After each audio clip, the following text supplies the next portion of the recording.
Hello Skillr Boxers. Today we will learn the numerous ways you can create a counter. Some may even surprise you. And what is more important, we will take a look at the details of their execution, so you can keep that in mind next time you are training.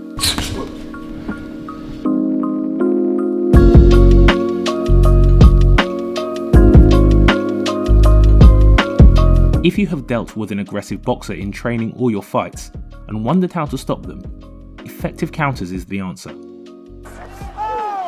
A good counter not only is a great way to score while being on the defensive, but it can also serve to stop an aggressive boxer from imposing their dominance in the fight. A good counter can freeze your opponent, make him hesitate,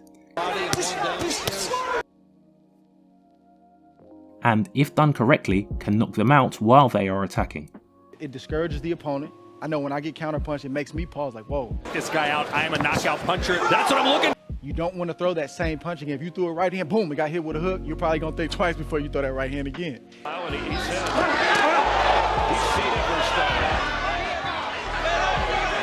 Today, we will learn every detail there is to the art of counterpunching, and give you some creative and effective counters you may have never seen before.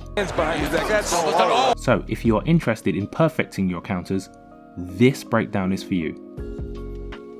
But before we start the breakdown, we wanted to announce a collaboration with our sponsor, Boxing Timer Pro, the premier training platform designed for coaches and future champions. The app now has a dedicated Skillr section with a growing collection of workouts. Skillr Boxers can now train smarter and improve faster. Download today and dominate the opposition. Creating the counter, drawing. There are 3 steps to execute a counter attack: reading/setting up the attack, defending it, and attacking right after. So for it to be a counter, there needs to be an attack first from your opponent. In some cases, your opponent will give you tells, and you will be able to predict their next move, thus making it easy to counter it. But other times, it may not be as obvious, or your opponent may not even want to engage at the moment. So you're going to have to create the counter by baiting them into attacking you. This is known as drawing, and there are multiple ways one can draw his opponent to attack them, but the main ones would be jabbing, showing a target, adopting a defensive posture. When trying to trigger an attack, the jab is one of the safest ways to do it. It's the closest punch to your opponent, so it will be easier to land it repeatedly. Back rather. And it's that jab that set it up. There it is again. Left from Ballin. There it is again. Coming in, I thought we'd see more of what we saw. His face is looking pretty fragile. There it is again. When doing so, it is better to seek volume rather than power. Touched on it, but, Castillo's doing quite well. He's in this fight, he's boxing. The idea is to use light touches with the jab, bothering the opponent and triggering an attack.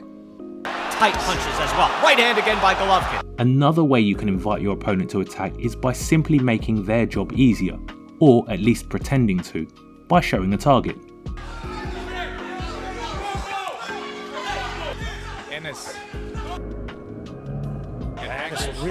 This can be keeping your guard higher than usual, exposing the body and inviting them to go for a body shot, dropping the lead hand slightly, inviting them to punch on that side, or an even more exaggerated but really effective move, leaning forward, exposing your head and drawing them to attack.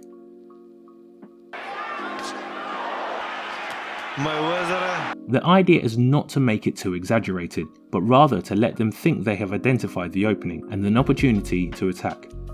If this goes past 7, 8, 9 rounds.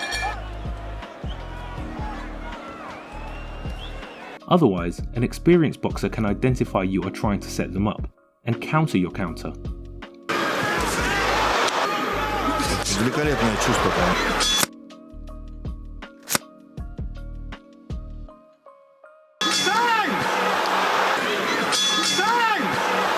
However, in some cases, especially if it's an easy to trigger opponent, doing such an exaggerated setup can even be better to draw them into a counter. Of the style of the opponent or whatever. Shane Mosley learned that on Saturday night. Put some hands behind his back. That's Lastly, adopting a quote-unquote defensive posture can give the opponent confidence to unload combinations or commit to more attacks. A great way to trigger an attack is adopting a high guard. Against Gennady Golovkin in that first fight. The change from an open guard to a closed guard lets the opponent know you are on the defensive and it's their turn to attack, allowing you to set up your counter. Seconds, round number 6 in Las Vegas. However, this is not exclusive of the high guard. The main idea is to posture more defensively, which the opponent will see as an opportunity for them to attack. Now that we have triggered an attack, we need to defend it and attack right after.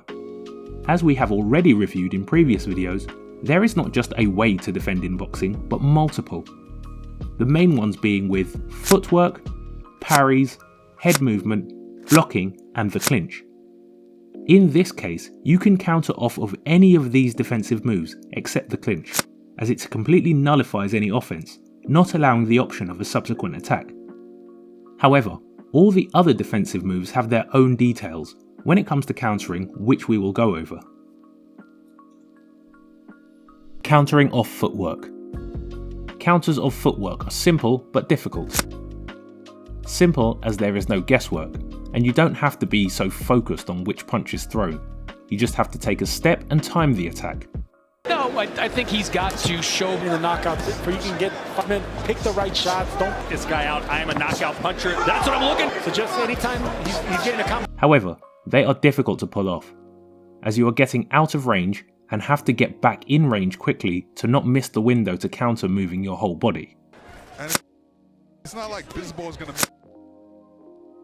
And it's not like Bizball's gonna move out. When countering off footwork, it is usually done with a step back. Would you be his fifth?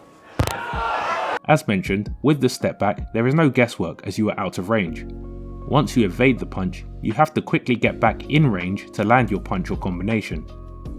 And absorb weight champion taking on Saz Withers. He could just defend. Let's see what he tries. You can also counter off side steps or at different angles, but the principle is the same. You get out of range with your feet and back in range to land the counter. Weight, and early on he seems to have the boxing advantage. Good body shot. Throw, take your shots, and In this case, as will be in most cases when countering, not overdoing the defensive move is key.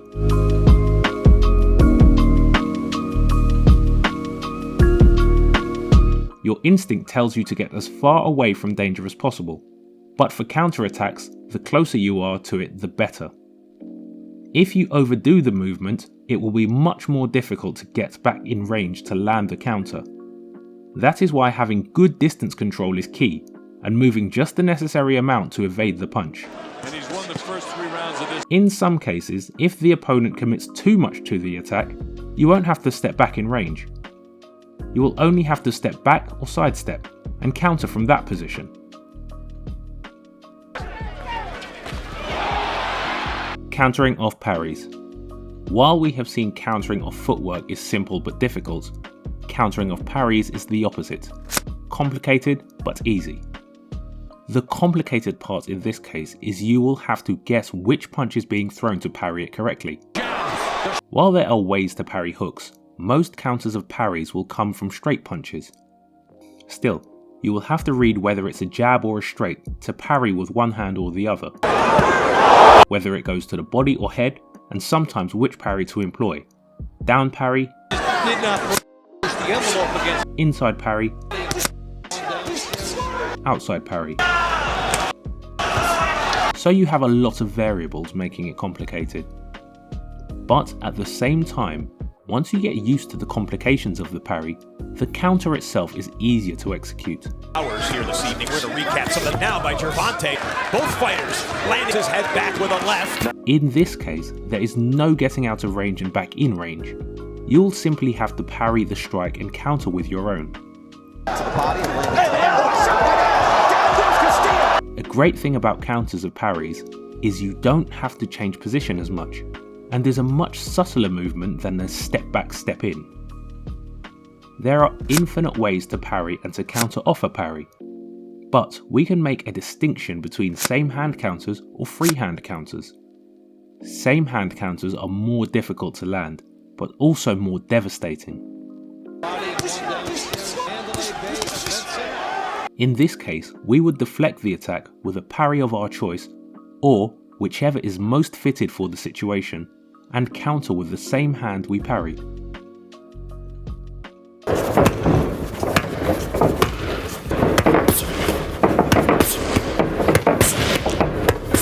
As you are countering with the same hand, you would catch the opponent on the side that's not covered. That way, every time you land your counter, you can catch them clean. Final seconds, round number 6.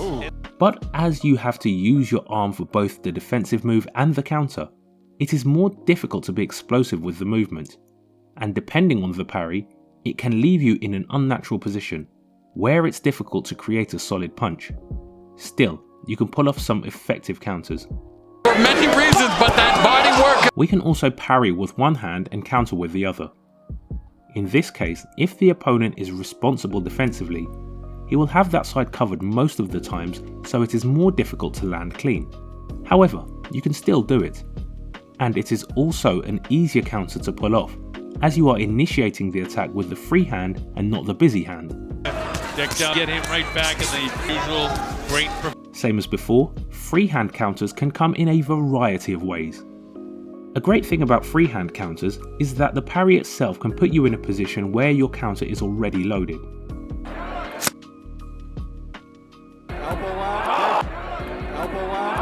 A great example is the shoulder roll, where you can parry the punch with the shoulder and the roll loads your rear, setting you up perfectly in position for the counter.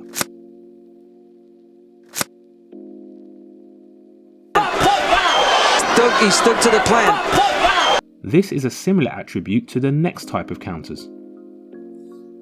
Countering off head movement. This is the most common way of countering, but also the most dangerous. They're coming up on the halfway point of the fight. Just like before, not overdoing the defensive move will be key, and in this case even more so. Nicely underneath, so good defensive. As with head movement, you remain at mid-range. You are susceptible to get caught clean. Trying to the body now in a combination. Bit of a... Moving your head just the necessary amount will allow you to counter quicker and remain less time in danger.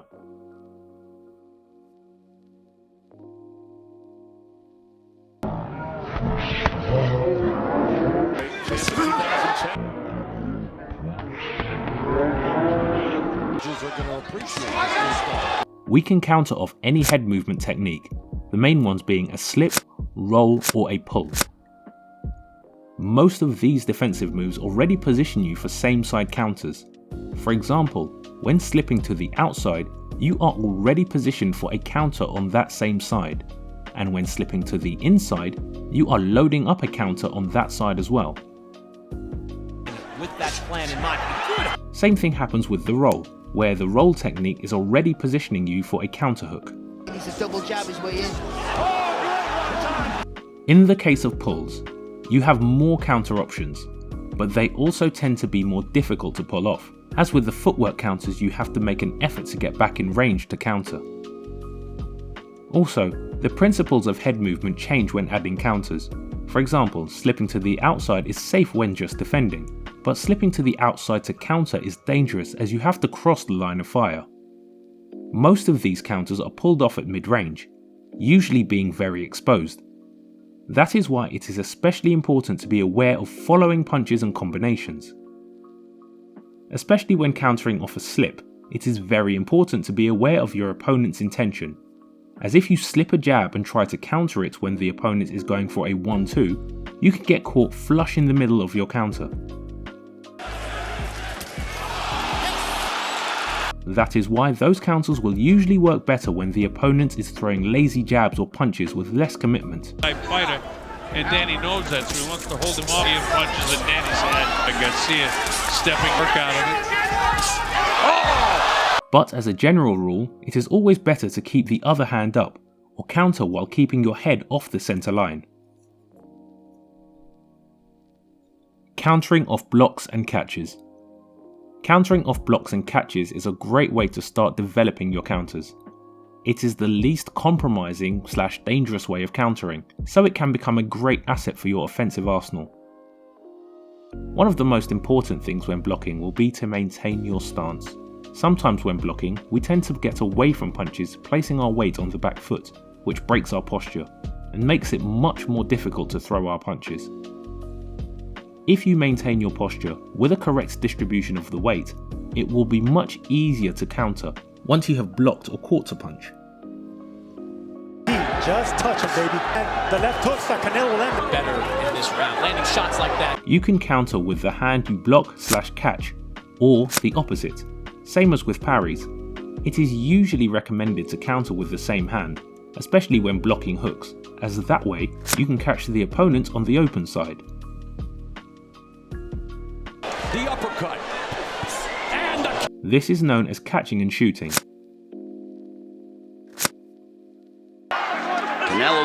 And it is a very effective way to counter, as you are countering on the open side of the opponent, catching their punch and using the same hand to counter.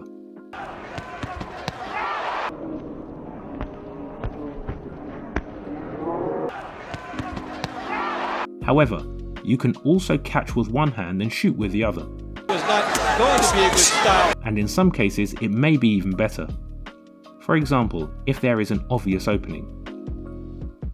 It also allows you to punch at the same time as the opponent because you are working with the free hand while you block with the opposite. That way your counter is even more devastating. Alvarez at times dealing with these. The same applies to catching. The important thing is to be firm when catching the punch and not lose your posture.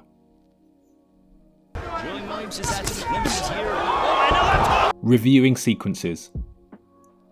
Now let's take a look at 4 examples for each counter, reviewing the whole sequence, so you guys at home can identify each step involved. Example 1. In this case, Castillo is on the defensive behind his high guard, so Bivol starts throwing a jab to trigger an attack. After no response, he tries again with the straight, this time triggering an attack from Castillo, a lead hook. Bivol simply steps back, getting out of range, to then come back entering range and countering with a 1-2, catching Castillo with the right hand on his open side.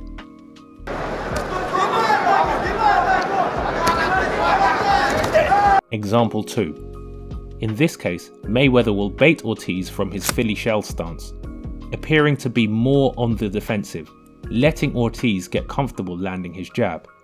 Taken very flush by Mayweather. See that elbow? Mayweather lets him land a few to then prepare his counter. In this case, he will parry the jab with his elbow from that defensive stance and counter it by throwing his straight right, keeping his head off the center line. A creative use of the parry and the great counter from a defensive position. He catches a lot on that elbow. Example 3. In this sequence, Gervonta is trying to pin Ryan's lead hand, which triggers a reaction from Ryan, who out of instinct throws his go-to punch, the lead hook. Tank, who is anticipating it, ducks under it just the necessary amount to counter, with his overhand left catching Ryan on the chin. In this case, he counters on the opposite side, but still catches Garcia on the chin as he dropped the right when throwing the hook. Underneath that left hook, Example 4. Crawford starts with an open stance, which he changes to a high guard. The high guard serves as an invitation for Spence to start his attack. Spence tests Crawford's high guard with some jabs, to then commit with an overhand left. Crawford maintains his posture, blocking Spence's jabs and the overhand firmly, to then counter with a lead hook on Spence's open side, catching him clean. The jab, the uppercut. As we have seen, there are infinite ways one can draw an opponent, defend his attack, and then counter it. So we would love to know how you do it. Let us know your favourite way to counter an opponent step by step, and share some knowledge in the comments. And if you like this video, you can find out more on our channel. And to your left, we have chosen a video we thought you may like.